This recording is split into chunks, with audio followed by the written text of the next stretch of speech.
Pinaliwanag mismo ng isang eksperto na ito yung kinakailangan gawin para makabalik kaagad sa Stephen Curry.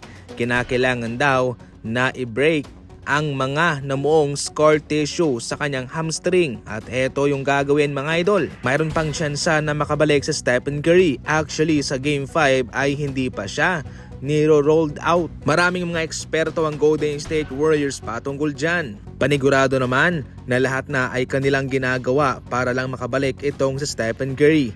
Sa ating nakarang balita, sa ating nga nagdaang balita, sinusubukan na ni Stephen Curry na ipractice ang kanyang hamstring. Mayroong mga injury na pwedeng itolerate pero ang mga gantong tipong injury ay bawal po. Pero so far, mataas pa naman ang tsansa na siya ay magiging available na sa Game 5 mismo. Maski man ang buong Denver Nuggets, pati mismo si Coach David Adelman ay humanga sa kakayahang makadraw ng foul nitong si Shai Gilgeous-Alexander. Ayon mismo kay Coach David Adelman, eksperto na itong si Shai patungkol sa paggamit ng kanyang balikat ng kanyang mga kamay. Diyan siya magaling at maski man yung kanyang katawan ay mayroong impact sa laban. Hindi naman daw niya hinihate itong si Shai. Totoo lang daw ang kanyang sinasabi, ang kanyang footwork, ang kanyang body control, kung paano niya kontrolin ang kanyang galaw. Umaaray daw ang mga defenders sa kanya. Ito ay isang malaking advantage para sa OKC itong magagawa ni Shai mga idol. Siguradong mafo-frustrate daw ang kalaban.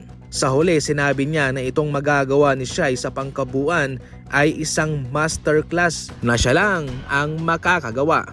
Usap-usapan nga na hindi patas ang pag-officiate ng mga referee kay Shai at kay Jokic. Kung kay Shai, kaunting sagi lamang, foul na kaagad. Kay Jokic naman, kahit na mga labaw siya, ay hindi pa siya natatawagan. Alas 7:30 ang laban ng Boston Celtics at ng Knicks mga idol. Yamado sa odds ang Boston, samantalang itong Golden State Warriors naman ay dihado laban sa Minnesota. Gayunpaman, depende pa rin yan kung sino ang mananalo sa huli. Pumili ka lang dyan, halimbawa Golden State Warriors, kapag sila ang nanalo, syempre matik panalo ka rin. Pindutin lang ang link na nasa comment section. Gamitin ang ating promo code. Sa mga first timer, may bonus na naghihintay sa inyo.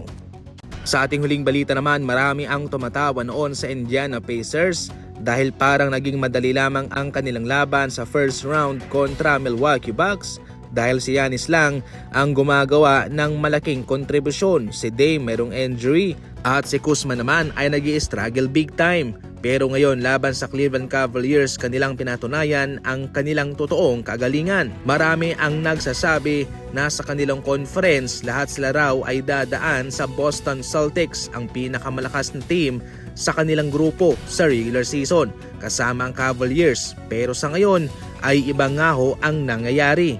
Sa ngayon hindi kalaban ng Pacers ang Boston, pero dihamak naman na mas malakas pa sa Boston Celtics itong Cavaliers.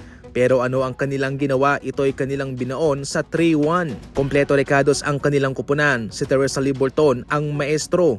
Samantalang si Pascal Siakam naman ay mayaman na sa playoff experience. Si Miles Turner naman ang kanilang pangbato sa pinta sa bardagulan at si Nembhard, Nesmith and TJ McConnell ay mga bad boy sa kanilang mga posisyon. Kaya sa ngayon paunti-unti nangahong nag-iiba ang naratibo kung saan itong Indiana Pacers pala daw ang totoong problema para sa mga kalaban nila sa kanilang conference.